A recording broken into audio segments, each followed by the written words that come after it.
नमस्कार फ्रेंड्स, नमस्कार बच्चों। मैं आप लोगों को के लिए एक नया वीडियो लेके आया हूँ, जो कि एक पोयम है द डैश करके। ये बहुत सारे स्कूलों में प्रिस्क्राइब्ड है, बहुत सारे स्कूलों में चलती है ये पोयम द डैश, जो कि लिखी गई है लिंडा एलिस के द्वारा। This poem is composed by, poem के लिए हम लोग लगाते हैं composed. This poem is composed by Linda Ellis. ठीक है, अब इसको थोड़ा पढ़ लेते हैं, जान लेते हैं क्या है इसमें। पहले उसके पहले मैं आप लोग कुछ बता दूं, ये पोयम जो है ये सारी मिलाकर के फ़िलॉसफी है, लाइफ की फ़िलॉसफी की। आप कैसे जीते हैं, दूसरों के लिए कैसे क्या करते हैं, क्या नहीं करते हैं, सारी चीज़ें इसके लिए हैं। ठीक है, जैसे मान लीजिए कि हमने लाइफ से क्या सीखा, जीवन मरण क्या है हम लोग के लिए, सारी चीज़ें इसमें इंक्लूडेड हैं। जैसे फर्स्ट लाइन यहाँ से शुरू करते हैं। I read of a man who stood to speak at the funeral of a friend. He referred to the dates on the tombstone from the beginning to the end. Linda Ellis का कहना है, Linda Ellis confirms first she watches a man who is standing in front of the tombstone of his friend. कि वो अपने एक आदमी को, किसी को देखती हैं जो कि वो अपने दोस्त के फनरियल मीन्स अंत्येष्टि जिसको कहते हैं, अंतिम संस्कार में किसी के वो खड़ा रहता है वहाँ पे, और उसके टॉम्ब स्टोन, उसका जो पत्थर का शिला रखा है जिस पे कि जीवन मरण की सारी यातनाएं लिखी रहती हैं, जैसे कि बाहरी देशों में ऐसा होता है।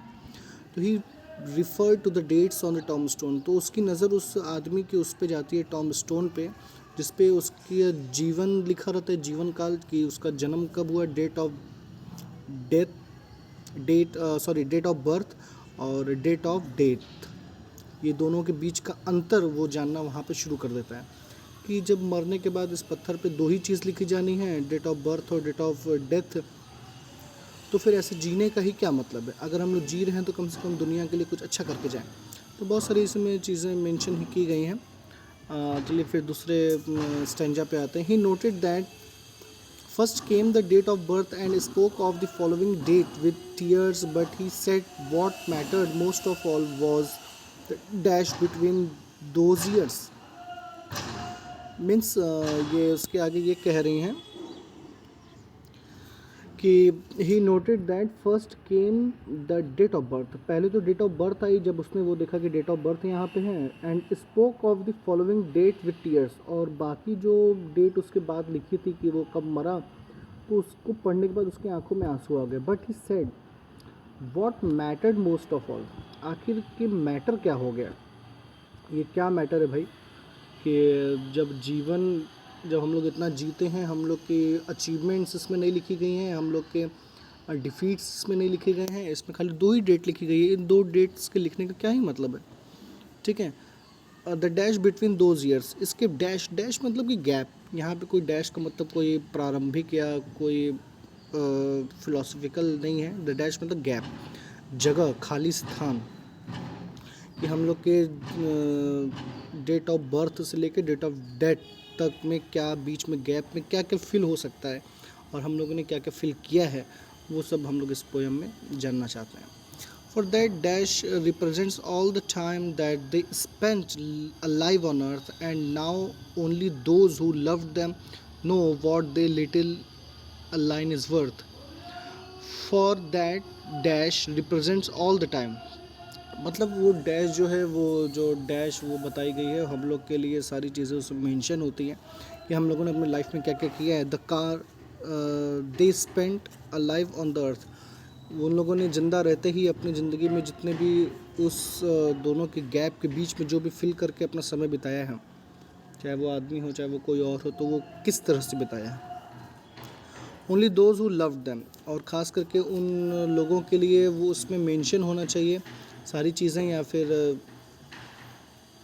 बहुत सारी ऐसी जो मान्यताएं हैं जो कि हम लोग ये सोचते हैं कि हम लोग को खुश रहना चाहिए, हम लोग को दुखी नहीं होना चाहिए, लेकिन क्या करें, जो भाग्य में लिखा है उसको कौन टाल सकता है। ठीक है, लेकिन जिससे हम लोग प्यार करते हैं, जिससे हम लोग प्रेरणा लेते हैं, उनसे जो सीखते हैं, हम लोग को द डैश में अपने फिल करना चाहिए। नो, ये सारी चीज़ें what ever I am speaking about, you can write in your central idea also. Love them know what that little line is worth, बहुत कम ही लोगों को पता होता है, बहुत कम लोग जानते हैं इस बात को कि ये जो लाइन जो बीच में लिखी है इसका क्या ही मतलब है, इसका मतलब क्या है, ये सिर्फ वही लोग जान सकते हैं जो लोग उनसे प्यार करते हैं। For it matters not how much we own the cars, the house, the cash. ये मैटर नहीं करता हम लोग के लिए कि हम लोगों ने क्या अपने जीवन में पाया है, चाहे वो कार हो, चाहे वो घर हो, चाहे वो धन हो, चाहे वो कैश हो हम लोग के पास। It does not matter at all. What matters is how we live and love and how we spend our dash. ये सबसे ज़्यादा महत्वपूर्ण चीज़ ये है हम लोग के जीवन में कि हम लोग जो भी अपने जीवन जीते हैं, जो भी करते हैं अपने लाइफ में, चाहे जिसको प्यार करना हो, चाहे वो जिसके साथ ज़िंदगी बिताना हो, हम लोग कितने इच्छा अनुसार कितने अच्छे से वो निभाते हैं, ये ज़्यादा मायने रखता है। ठीक है, so think about this long and hard, are there things you would like to change. तो इन सारी चीज़ों के बारे में आप भी सोचिए, आप लोग को भी सोचना चाहिए, और आप सोचिए कि इसमें अभी क्या, जब तक अपनी मृत्यु से पहले आप लोग क्या क्या चीज़ें इसमें चेंज करना चाहते हैं। For you never know how much time is left that can still be rearrange. आप लोग को ये शायद अंदाज़ा नहीं है कि अभी कितना समय बचा है कि आप लोग उसको रीअरेंज कर सकें वापस में। तो करते चलिए बीच में जब भी मौका मिले कि हाँ हमें गुड डीड्स करने हैं। मेन काम इसका है, जब हम लोग कोई भी स्टोरी पढ़ते हैं तो कोई भी पोयम पढ़ते हैं तो हम लोग को यही बताया जाता है कि हम लोग किसी भी चीज़ को कैसे ही पॉजिटिवली लेके चलें, हम लोग किसी भी चीज़ को कैसे पॉजिटिव वे में कहें, पॉजिटिव वे में बोलें। सारी चीज़ें पॉजिटिव वे में ही होती हैं। ठीक है, कोई भी निगेटिव आपको नहीं समझाना चाहता, खास करके स्कूल में। If we could just slow down enough to consider what's true and real and always try to understand the way other people feel. अगर हम लोग चाहें तो अपने आप को स्लो भी कर सकते हैं दूसरों के ज़रिए, जैसे दूसरे लोग करते हैं। ठीक है, हम लोग दूसरों की तरह जैसे लोग पढ़ते हैं उस वैसे भी स्लो कर सकते हैं। एक बार फिर से ये पढ़ लेते हैं। If we could just slow down enough to consider what's true.